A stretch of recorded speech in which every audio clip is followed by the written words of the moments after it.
Hi, this is Brian. Welcome back to Philosopher's Notes TV. Today we've got another great book, Extreme Ownership by Jocko Willink and Leif Babin. Extreme Ownership, subtitle, How U.S. Navy SEALs Lead and Win. Jocko and Leif were two of the most senior SEALs on the ground in Iraq in the most challenging parts of the Iraq conflict. Extraordinary human beings and leaders who, as the subtitle suggests, bring their SEAL wisdom into our lives to help us cultivate our leadership and overall optimizing and actualizing abilities. We've got a philosopher's note, a bunch of big ideas. We got 5 of them here. Let's start with big idea number 1. What does it mean to take extreme ownership? It's a very powerful, very simple concept. Here's the deal. Own every single thing in your life. Here's the equation you can use to know whether you have extreme ownership. You want to take 100% responsibility and have 0% blame. If you are blaming 1%, 5%, 10%, 50%, 100%, you are not being in an extreme ownership position. So check in. What's your ratio? You had 100% 0. If so, you are among the most elite possible performers on the planet. Good luck getting to 100% every single moment of every single day, but that's our standard. Figure out how much blaming you are doing in your life and quit doing that. Take 100% responsibility for every single thing in your life. Which brings us to big idea number 2 here. There are no bad teams. I think this is the second chapter. There are no bad teams, only bad leaders. No bad teams, bad leaders. They bring this point home via a cool story, a powerful story from Hell Week. SEAL training, obviously ridiculous. Hell Week is the most intense part of it. And during that time, they separate into boat crews, right? So imagine a crew, I think it's 6 guys, maybe it's 8, that have to do crazy stuff, right? It's a World War II era boat, 200 pounds. They've got to pick it up, run with it on top of their heads over 20-foot sand berms, miles and miles at a time. They got to paddle it out into the ocean, dump it out over, hop out, and then get back in, then paddle back and beat every other team, or they have to do extra bonus hard stuff. It pays to be a winner is what the officers who were running the show would say to these guys, right? You didn't want to lose. But they tell the story that one of the boat crews was winning every single time, boat crew 2, right? And then boat crew 6 was losing every single time. And I should mention that each of the boat crews had a leader. The most senior guy was leading the crew. And they had to get the instructions, which were complicated, right? And then take them to their team and get them to do what they needed to do. Boat Crew 2 was crushing it, and they actually had a pretty positive attitude considering what they were going through. Boat Crew 6, bickering, all, whatever, getting at each other, etc. The leader of Boat Crew 6 was convinced that the leader of Boat Crew 2 just got lucky, that he had a great team, and that his team just kind of sucked. And then the commanding officer said, you know what? Boat Crew 2, Boat Crew 6, leaders come up. I want you to switch, right? So suddenly you've got the leader of Boat Crew 2, which was crushing it, leading Boat Crew 6, which was losing every single time. And then this guy goes over here. Then what happens? Boat Crew 6 that couldn't win ever is suddenly dominating. They're winning every single time. Now this boat crew was good too because they had a culture that was created, right? But this crew went from being the worst to being first. There are no bad teams, only bad leaders. This leader was blaming and blaming and blaming, whereas the other guy took 100% responsibility, said, okay, look, this is what I got to do. Let's go do what needs to get done. Remember, no bad teams, only bad leaders. If you're complaining about your team or you're complaining about your family or any organization you're part of, step up into a leadership position, take 100% ownership, extreme ownership, and make it better. Third big idea. To do that, to be an effective leader, you need to be a true believer. Jocko and Leif tell us that if you don't believe, if you don't have a resolute conviction in the power of whatever mission you're on, you're not going to be able to lead, period. And if you aren't a true believer, get yourself to a point where you can be a true believer. We talk about this in the context of hope a lot. That idea of if you don't believe that your future is going to be better than your present, you're not going to be engaged. If a leader, the research shows, isn't creating hope, right, that they're going to be able to achieve something great, then only 1% of his team will be engaged, or her team will be engaged. If there's hope, 69% will be engaged. That's crazy. If you don't have belief in what you're doing, you're not going to motivate yourself and you're not going to motivate others. This is also the first part of our motivation equation, which we haven't talked about in a while. Motivation equals expectancy times value over impulsivity times delay. Expectancy. You have to believe that you can achieve something if you want to be motivated. If you don't believe you're going to achieve something, what are you going to do? You're going to procrastinate. You're not going to go all in. You're not going to do what it takes, and you're certainly not going to take extreme ownership. So check in on whatever it is that you're doing. Do you really believe that you can do it?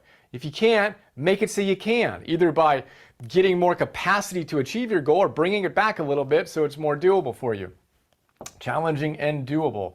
Fourth big idea is what to do when you feel overwhelmed. So the SEALs and war is such a powerful metaphor for life because the fog of war, there is chaos. It's easy to get overwhelmed. And great leaders are able to simplify the battlefield. They're able to prioritize what's most important and then execute that. Rather than spin around in all the possible things they can do, they systematically say, what's the number one thing I need to do right now? What's the thing that needs to happen next for this mission to be a success? If you can't prioritize, you're just going to stay overwhelmed. Then when you've identified the number one thing, you knock that domino over. You've prioritized and you execute. Anything other than that number one thing is a distraction. We talk about this all the time. I journal every morning. I write down my number one thing and I draw that to identify the number one goal. So for you, what's your number one thing? Write it down, know what it is, prioritize it. Notice that anything other than that is a distraction, right? Of course, you're going to do other things in your life, but as you're targeting that goal in your professional and creative time, focus on that. Be creative before you're reactive. Don't hop online first thing in the morning. Identify, prioritize, and execute what you've determined is the most important. This is huge, particularly if you're feeling overwhelmed. Most people don't want to take extreme ownership. They don't want to be 100% responsible for this number one thing. It's a lot easier to diffuse your attention, right, than it is to say, I'm going all in on this and I'm going to make it happen. But that's what leaders do. They take extreme ownership of what's important and they make it happen. Last big idea is 3 alarms. So I think this was a story from Jocko who says that he has 3 alarms to wake him up in the morning. An electronic one, a battery-powered alarm, and then a wind-up alarm. 3 alarms that he learned from one of the most intense leaders that he had, right? He was not going to fail to get up on time to do whatever it was he had to do. And he took extreme ownership of it and had 3 alarms to make sure that he hit what needed to get done. And he said that, look, when your alarm goes off in the morning, if you're waking up from an alarm, that's your first test of the day. And you're either going to pass that test or you're going to fail the test. It's a very simple one, but it's a pivotal moment, really, in your day. Did you get up and do what you said you're going to do or not? You want to demonstrate extreme ownership such that you can experience the fact that discipline, this is from a chapter on discipline equals freedom. Discipline equals freedom. When we can get ourselves to do what we need to do when we need to do it, we experience freedom. This is a choice we make moment to moment to moment to moment. We call it arete in these talks all the time. Every single moment, we're basically looking at a test. We're either going to take 100% responsibility for what we're capable of being in that moment or not. And the exciting thing is that when you actually discipline yourself, you have the freedom to respond creatively. In the context of war, when they have their basic fundamentals nailed and everything goes wrong, which is pretty much how it's always going to go, not according to plan, certainly not 100% according to plan, when you have the discipline that you've inculcated by practicing and rehearsing, etc., before the event, and then you know what to do in these situations, you have freedom to respond with more creativity. But if you're not eating, to go back to our fundamentals we talk about all the time, if you're not eating well, if you're not moving consistently, and if you're not sleeping consistently, those basic fundamentals are not in place, there's no possible way you're going to experience the freedom of truly expressing your highest self. Discipline equals freedom. 3 alarm clocks. Remember Jocko and his commitment. Prioritize when you're feeling overwhelmed and execute. Anything other than that number one is a distraction. True believers are what it takes to be true leaders. Remember, you've got to have that belief that you're creating something great if you want motivation. 1% versus 69%. There are no bad teams, no bad families, no bad groups, only bad leaders. Step up, be an extreme ownership-based leader by owning everything. Check in on how much you're blaming. See if you can get that down to 0%. Own everything. Extreme ownership. Thank you, Jocko and Leif, for the great book and for your service and all you do. Appreciate it. What was your favorite big idea? What jumped out and landed, reminded you of something you already knew? Is now a good time to embody that and live it? Get on it. Look forward to sharing more. Have another awesome day. See you. Awesome. Has anybody read Extreme Ownership? No. No, it's by far one of my favorite books of all time. And I do audiobooks, as everybody knows. It's really cool because they read it themselves and they sound like you would think. So a guy named Jocko Willink, he sounds like his name would be Jocko Willink. He's got that rough, low voice, talks like this. It's really kind of cool. But they are like legit SEALs, like they are legit people. And I was in the military. I didn't do the things extreme like they did, but I relate to a lot of the things that they talk about. So I would definitely recommend this book. It's called Extreme Ownership. I really resonate with that part where he said, own everything in your life. Like if anything happens, I always, and I do this to an extreme, and my wife always tells me that I should not do it as much as I do it, but I always take responsibility for everything. Like it's all my fault. It is all my fault. My kids didn't do something right. That's my fault. That didn't happen. It's all my fault. The sky is blue. It's all my fault. Like, and I just found that like, if you know me, like I go to one direction or the other, I don't have a lot of in between. I'm very extreme in like things I do. So I really embody that. But this is the thing that I really take away from that is that if you have 100% ownership and 0% blame, if you have blame or if you're taking the time to blame something else for your situation, what you're really doing is you're really transferring energy to someplace that's not going to serve you or do anything for you. And when you transfer energy to something else, you take it away from the one thing you could be doing to help you further whatever goal you're trying to achieve. And so when you put energy into something, you start gaining momentum in that area. And I put blame equals energy. And then we're talking about leadership. And if you look at football teams, on how football teams, sometimes they're good, sometimes they're bad, sometimes, you just never know. But all that, like anybody knows Tom Brady. Tom Brady went from the New England Patriots and went to the Tampa Bay Buccaneers, and he won Super Bowls over here, and then he went over the team and won Super Bowl over there, and then he left. And did they win a Super Bowl after he left? He didn't. It's energy. It's intentional energy. And it's leadership. When they're talking about the boat crews running around and going from different boat crew to different boat crew, when you have an energy of a person come into a situation, it can change everything. Because if we go back to the book that I talked about before, the 10X rule, like we underestimate the amount of effort that it takes for us to get to our goal. And sometimes it takes somebody to light a match under us. It takes an energy around us to help us realize what we are capable of doing to help us get to the next level. And that's kind of what that is about right there. Where are you and where do you want to be? That I think is really, really important. All of this kind of ties together. Like wherever you're at today, where do you want to be tomorrow? You have to realize, so Hal Elrod wrote a book, and part of one of the books that he did the Miracle Morning. but he did another book called The Miracle Equation. And one of his ingredients for the miracle equation was unwavering faith, when he talks about being a true believer. Unwavering faith. You have to believe with everything in your heart that you are able to do what you need to do. And when people tell me like, man, I don't want to do this anymore, I'm burnt out. Like, I just don't feel, it's not that you're burnt out. Like, I don't feel like we ever have the ability to burn out. I think what happens is that you lose focus on your goal and your ability to get to your goal. If you're going after a goal that you don't think you're going to achieve, why would you be excited to get up every day and try to achieve it?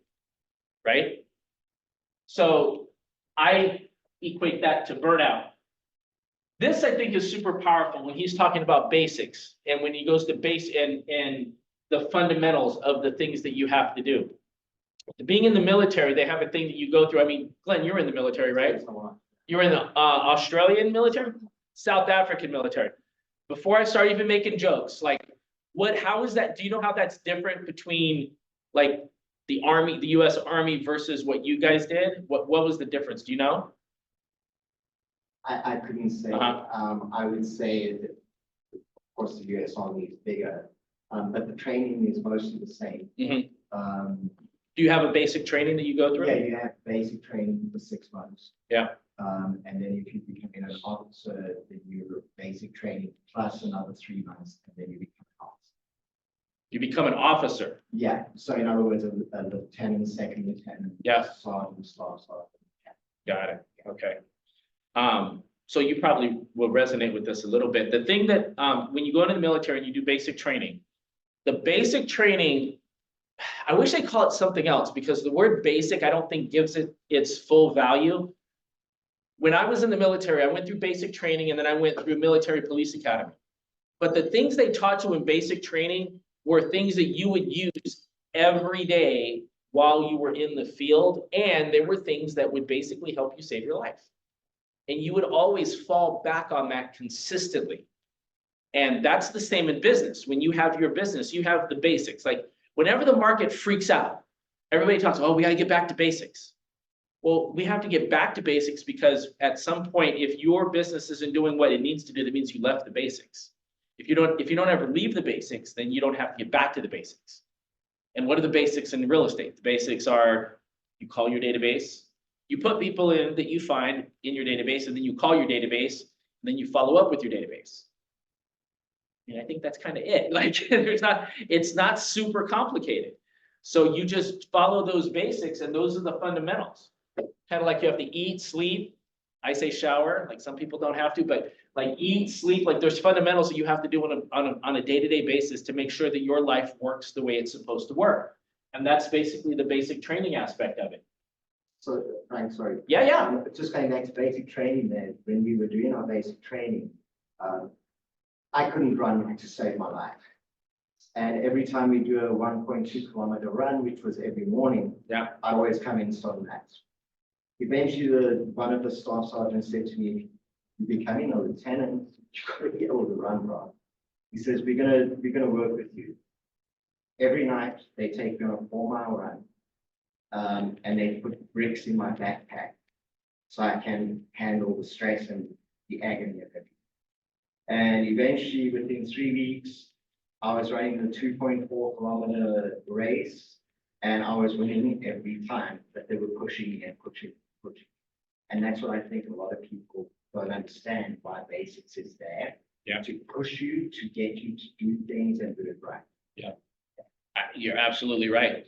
One of the people that I consider a mentor of mine is Alex Hormozy, and he's a really jacked guy, and people come up to him all the time and say, how do I get bigger muscle? He's like, what are you doing?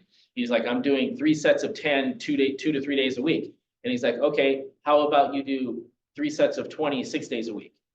And the guy's like, what? He's like, yeah, no, you got to do more to become more. So, I mean, that's, so you put weights in your pocket and you ran more, and you basically built that muscle to where it was a new normal for you, and it broke out. And it's the same thing with lead generation. Like if you're only calling 5 people a day and you're like, man, I don't want to call more than 5. If you start calling 10 and 20, you start talking to more people, it'll start to become normal and not seen as hard. But I mean, when you put the bricks in your popular, you probably sucked, right? Terrible. Yeah, yeah, and it's always gonna suck, you know, it's like what, you can make things hard now or you can make things hard later. Like things are gonna be hard at some point in time. Like it's better if you make things hard for yourself now. So you things can be easier later. If you want them easy now, they're gonna be hard later. I mean, that's just, you know, yin and yang of life and the way it works. This is where I think most agents have an issue. And that's the part where he said in the video, do you believe you can do it? And so like what I do with people is I try to break it down to the ridiculous. And like step by step by step, this is how you can do it. But sometimes when somebody, like the most common thing people tell me is like, I want to make $100,000 a year. I want to make 100 grand. I sit them down, like I sit people down every day, 2 to 3 times a day sometimes, right, Sandy? And like, number 2 question I ask them when they sit down, what's your goal in the next 12 months? 99% of the time, I want to make $100,000. So it's $100,000, 100,000. How many deals is $100,000? Maybe one, maybe One two. deal. That's true. That's true. But on average, what would you say? About 10. I'd say 6. 6. I'd say 6. So if you take $25,000 per commission, because the average sale price in the valley and out here is like $1 million. So it's $25,000 commission. That times 4 is 100,000, and then so that's 150,000 gross commission. You take all your fees and costs and stuff, right? It's 100 grand, like 6 deals, roughly, right? So most people that come in and sit down in front of me, they've never done that. Or they've only done it a couple times. There's nothing that's happened consistently. So conceptually, 6 figures seems like a astronomical amount of money. When in reality, there are agents that do one deal. They do one deal, they make like millions of dollars. Like there's 20, 50, $100 million properties out there that have sold.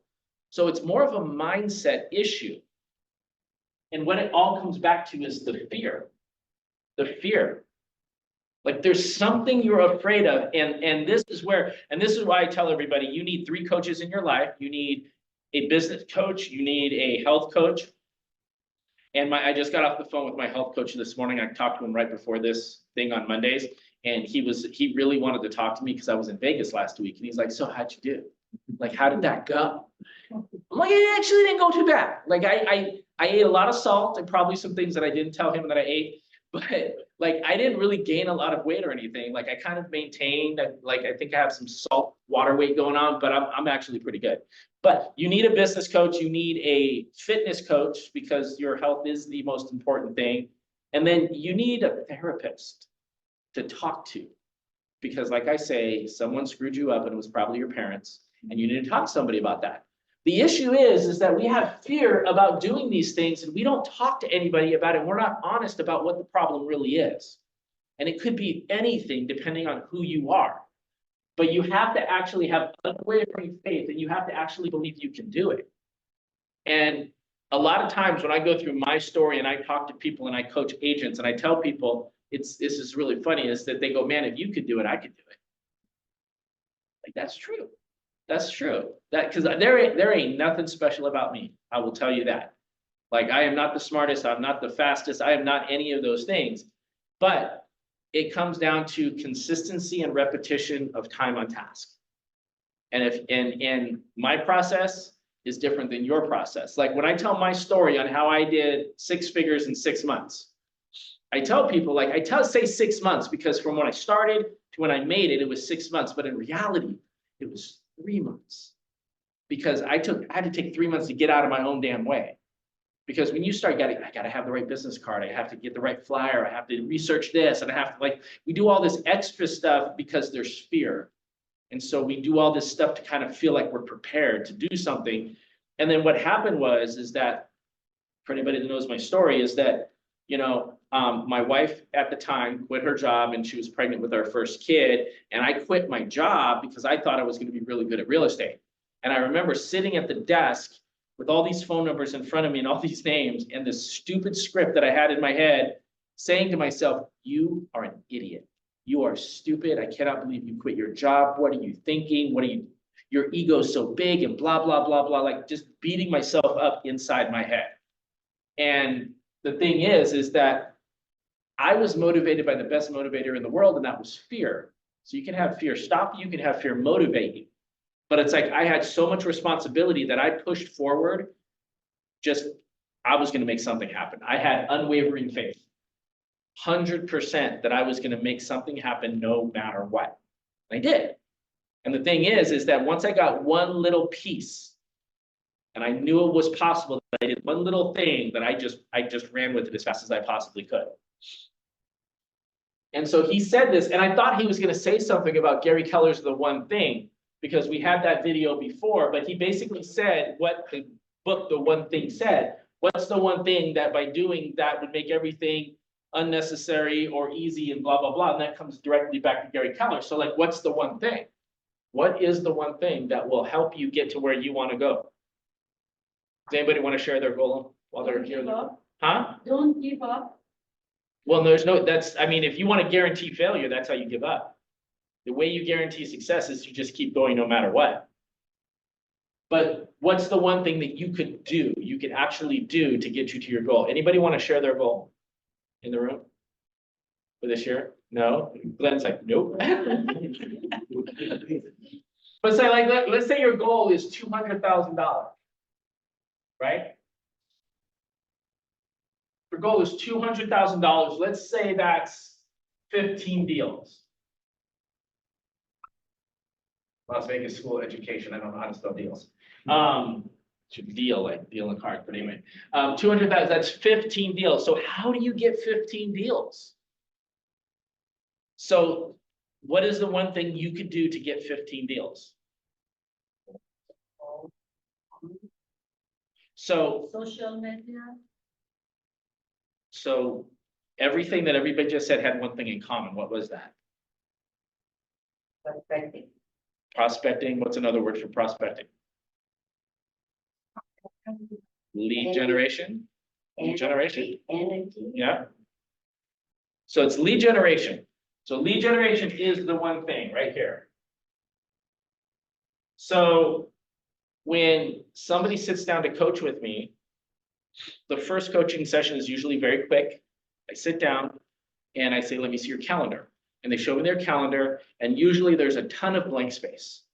Or there's a ton of things that's not important, not at all. And I ask questions, like, when do you lead generate? What are you doing between 2 and 4 o'clock? If they're a single parent, I always throw them into a trap. And I ask them, I go, what do you do between 2 and 4? Oh, I pick up my kids. What time do you pick up your kids? Like 3 o'clock. I'm like, why isn't it in your calendar? Well, I don't have to be there at 3, kind of 3:30. I can pick them up 2:30, or pick them up a little early, a little late. I say, okay, so it's negotiable. So if it's not in your calendar and you're doing stuff during the day that you know you have to do, that means it's negotiable time. And typically lead generation is not in people's calendar. So I make someone pick time. When are you going to do lead generation? I think Tracy's on here. I can pull her up right now and she'll tell you exactly when she did lead generation, how many hours she did lead generation, who she talked to, and what happened during the lead generation. Every day. Like, I give it to her because I always fell off. I could not do it every day. She is consistent and she's amazing at it. But it's the consistency of that behavior of the lead generation every day. And if you're trying to make $200,000, the best way to do that is to keep track of your numbers. How many phone calls did it take to get you an appointment? How many appointments did it take to get you a listing? How many listings did it take for you to get a deal, a closed escrow? If you start tracking your numbers, most people don't even know how many people they have in your database. And it shrinks and it grows and it shrinks on a daily basis, sometimes without you even knowing it. It shrinks and you didn't even know it because you haven't called it yet. By the time you call it, you realize that person's gone or whatever, and you have to pull them out of your database. But it's the amount of effort that you put on the lead generation every day. Like if you want to make, so 15 deals between now and, so we're March, so 2 months are down, right? So that's 10 months. So that's 15 divided by 15 divided by 12. Oh my God, 15 divided by 10, 1.5 deals a month. That is 100% possible to do right now. Just throw it, make it 2 for fun. But it's the volume of the amount of effort that you put out. So if you're lead generating, how many people are you gonna call today to start finding those 2 deals? At least 10. At least 10. Okay. You're gonna call 10 people. If you call 10 people every day, that's 50 people in a week. You don't get anything. How long are you gonna keep calling 10 people before you change that number? So now this is how bad do you need to make $200,000? Like how much effort are you willing to put forward? Because it is really, really easy to pick up the phone and call people. You don't need any special circumstances or special talent to be a real estate agent. But how bad do you want it? Because it's really what you're willing to do. Because there's not a lot you don't have to do a lot. But if you really, really, really want it, anybody can do this. So if you really, really, how bad do you want $200,000? Bad, sort of, okay, or really, really, really effing bad, right? So you call 10 people a day for 5 days, get nothing, 0. You have to When do wait. you change that number? Do you keep calling 10 people for how long? At the end of the week, you know, if I didn't see any result, I had to put a little bit more, another 10. Another 10. So now week 2, you're at 20 a day. And you know, because sometimes, you know, when you answer, they answer the phone and you is there, explain to them something, oh, no, I'm not interested, you know, in the future, okay. And So you when know, somebody says maybe in the future, right? yes, Good answer. That's a good answer. Totally bad. Because that's called a nurture, right? So now you know that's a possibility for a future paycheck. So what you do is you put that person in a separate space and then you just Right. constantly follow up with them aggressively. I just spoke to somebody today, I don't know if he's on here or not. My friend Sean, he said he got a Facebook lead.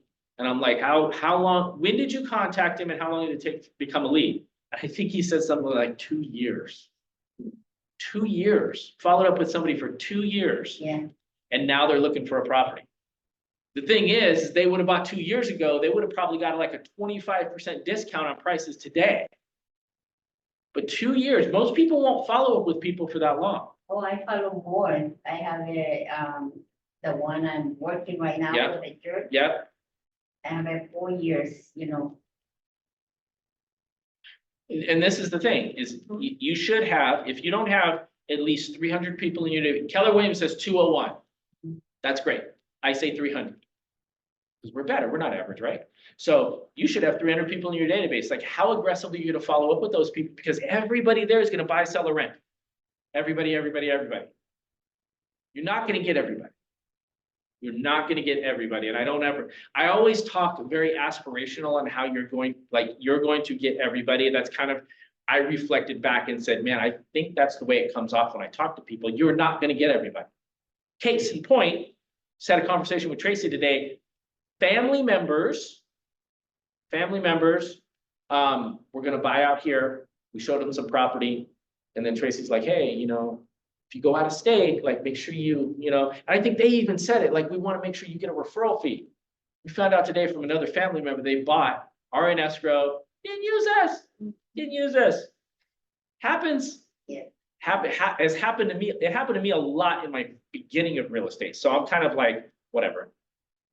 You know, I had a very close family member buy 5 houses without me. It's all right. His grandkids didn't need any money. It's okay. But you have to have unwavering faith. You have to believe you can do it. You have to see that in your mind. And I can come back to my last story before we move on, is that I went through a divorce probably about 5 or 6 years into my real estate career. And I was in a really bad place and I needed to sell homes. And so I remember when I had an epiphany in my mind, I was like, people are calling you and asking you for help and trying to get you to coach them, and you're sucking right now. You suck so bad. You're a fraud. Why are you helping people when you can't help yourself? And I picked up the phone And so I didn't do 10 a day. I didn't do 20 a day. What I did, it was 9 o'clock on a Friday and my kids were in a 1-bedroom apartment in the other room, and I picked up my phone and I started going for the lowest hanging fruit. Like, who do I know that's an investor? Who do I know that's gonna buy or sell? I literally started dialing. And every second I had during the day, I would go on Facebook, go on social media. So there was no 10 a day. Like, I did as many as I possibly could in one day, no matter what, until I could find business. Every second of my day that wasn't providing for my children, I was trying to get business in any way, shape, or form. So I didn't never kept track because I was like, there is no number. Like, I'm getting something. So like that went on for weeks to where I would just like constantly, like if you saw me, I'd constantly be in my phone or constantly talking to somebody, trying to figure out where my next deal was going to come from. And in a very short order of time, I turned that situation around. And when I say short order, it was like 12 months. It took me about 12 months to turn it around, which that's a different story. But I knew I could do it because I'd already done it. Like I was already successful. And I just hit a speed bump in my life. And we all have speed bumps in our life, like, right? People get divorced, people pass away, people, steal from you. Like, there's all these crazy things that could happen in your life. But there's nothing that separates you from anybody that's making that's selling $100 million or more in real estate. There's nothing. There's nothing. And I try to prove that when I bring Richard Shulman in. Richard Shulman's a great guy. I like him, we're friends, but I mean, there's nothing like, who saw Richard Shulman here? Who knows Richard Shulman? Is there anything special about him? Like what would set him apart from everybody else? He's shorter than most. He's shorter than most of us, so he's got a height, he's It's very serious. his humor is very dry, right? He's got like a British humor type of thing going on, right? He jokes around with me a lot. And like he jokes around to kind of get me to laugh, but it's really hard for me to get him to laugh, and I'm always trying, right? But he's a really nice guy, but he's very matter of fact, right? I would think that somebody with more of a personality would be better in business. Wouldn't you think? I guess he proves us wrong. 300 million in sales, #1 agent in Keller Williams, Los Angeles area. So it's not that. And I mean, I would say I think Glenn has a better personality. Like he's more fun, he jokes around a lot, This, the way they speak, the way he talks to the buyer, the way he talks to the seller, maybe. And that would go back to belief, believing that you can do it. He doesn't have to believe he can do it. He knows he can do it because he's been doing it. And a lot of times, like I've seen this with agents. Agents will make 100,000 and then they'll never do it again. Something in their life messed them up and they're just at a bad place and they just can't get past their own mindset. And so that's, I was successful in my first 6 months of real estate. So when I hit a speed bump and something like smacked me down, well, I knew I could get up. I just had to, I had to come back and take responsibility for my situation. I was where I was because of the choices I made. I always tell people, like, no matter what happens to you in life, you have to take 100% responsibility for it. It doesn't happen to you, it happens because of you. Now, if you want to get super negative, there are bad things that happen to you that other people do. You can't own that. You can only own yourself. But you are where you're at because of the choices you've made, period. And you're either happy with where you're at or you're not happy with where you're at. How unhappy you are with where you're at, that's going to help determine how you get to where you want to go. You have to really want to go there though. As I've gotten older, I've realized that a lot of my goals were kind of predicated on what other people wanted. They weren't what I wanted. Once I started figuring out what I wanted, I was able to achieve things at a super, super high level from where I was before. Like right now, I have a great wife. I have, my kids are mediocre. I have great dogs. I have a great house. I have a great job. My job's elevated to where I'm coaching people. I'm leading this office. I have a great team with my wife and I'm running another office. Like there's a lot of amazing things happening, but not one of these things happened by accident. Every single one of them happened because I was intentional And I made the decision and I took 100% responsibility for everything that I did. Nobody was like, hey, Frank, do you want to run this office? That never happened. I said, I want to do that. And then I made efforts and moved forward to make that happen. And it's the same thing in your guys' business. You guys have to say, do you really want $200,000 in the next 12 months? Because it's possible. And if you sat down with me, I would say, how many phone calls are you making today? Because based on that number, on where you're at financially, if you have no sales, no buyers, no nothing, I'm gonna say, is 10 enough? Is 20 enough? Not even. Like, what number is enough if you have nothing right now today and you want to get to 200,000? Because it doesn't magically happen. And it takes a tremendous amount of effort. Does that make sense? Who's on Zoom? Does that resonate with anybody on Zoom? Any comments, any thoughts? I can talk all day.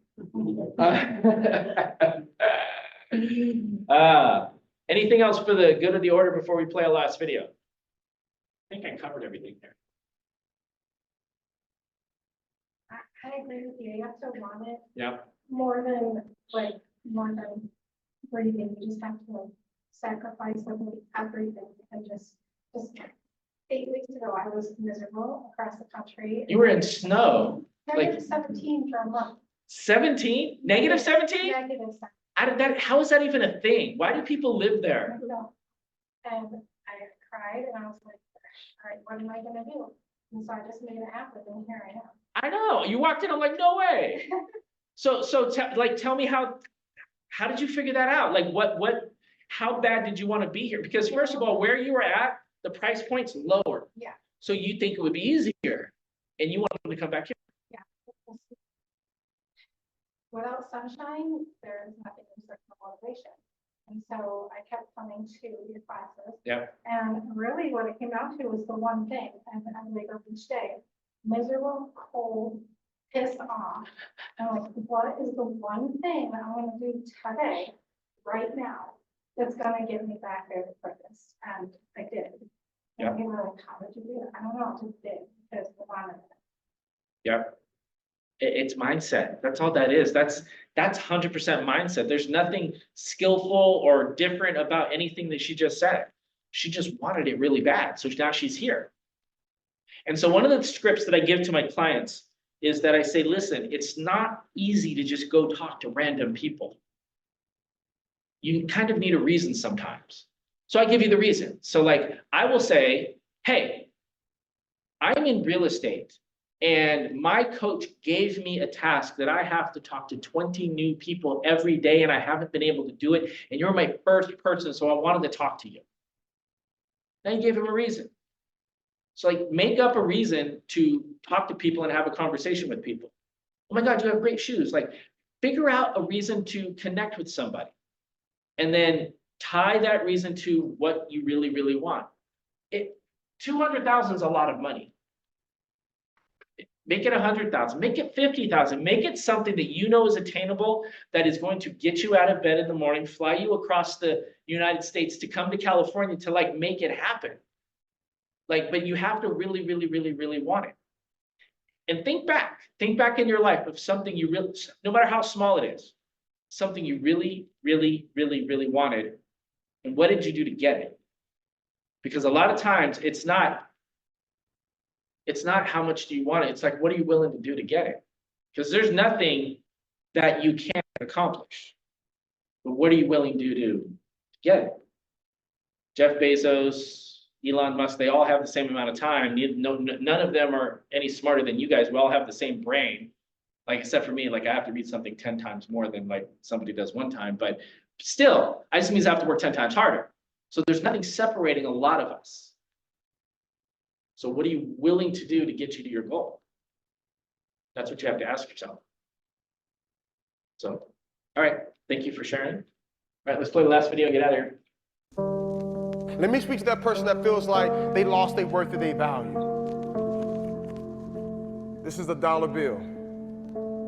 Now, if I go to the store and there's something for 90 cents, can I buy it with this dollar bill? Okay, all right. So if I go to the store and there's something for 85 cents and after tax, it ends up being 96 cents. Can I buy it with this dollar bill? Okay, all right. So what if I ball the dollar bill up? Think about it now. Like, I just balled the dollar bill up, like, so it can't be worth $1 now. It's probably worth like 95 cents, right? How much you think it's worth? $1. Listen, y'all gotta pay attention. I just balled it up, so clearly it's not worth $1 anymore. All right, so maybe, what if I step on it? What if I stomp it? I just stomped it. How much is it worth now? Maybe 65 cents, 68 cents? It's still worth $1? Okay, what if I ball it up? What if I stomp on it and then I put it in the trash can and it's in here with some trash and it's around some beer and some gum and a bunch of other nasty stuff and some guy off the street pulls the dollar out, unfolds it. How much is it worth now? Maybe 82 cents? And come on, at least 92 cents? It's okay, all right, so what if I ball it up? What if I step on it? What if I put it in trash and then, watch this, I tear it in half? Think about it now, right? How much is it worth now? $1? I could tape it? Whoa. Shh. Wait. Wait a second. I just balled it up. I just stepped on it. I put it in trash. I pulled it out. Then I tore it in half. And you mean to tell me I can pick the dollar up, I can wipe it off, and I can put some tape around it, and it's still worth $1? Then why, if this dollar doesn't lose its worth or its value, then why do you feel like you've lost your worth of value? Because many of you feel like you've been stepped on, you feel like you've been pushed aside, you feel like you've been abandoned, you feel like you've been talked about, you feel like you've been abused, like someone took from you, someone hurt you, somebody took advantage of you, and deep down inside your core, you feel like you've lost some of your value.